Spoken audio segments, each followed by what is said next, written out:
O people, every Muslim is the brother of every other Muslim, and all the Muslims form one brotherhood. ऐ लोगो, हर मुसलमान हर दूसरे मुसलमान का भाई है और तमाम मुसलमान मिलकर एक भाईचारा कायम करते हैं.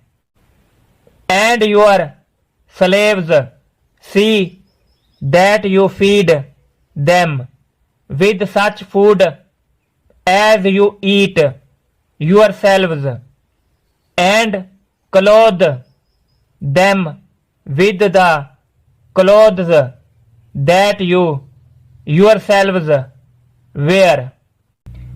और तुम्हारे गुलाम इनका ख्याल रखो, इन्हें वही खिलाओ जो तुम खुद खाते हो, और इन्हें ऐसे ही कपड़े पहनाओ जैसे तुम खुद पहनते हो.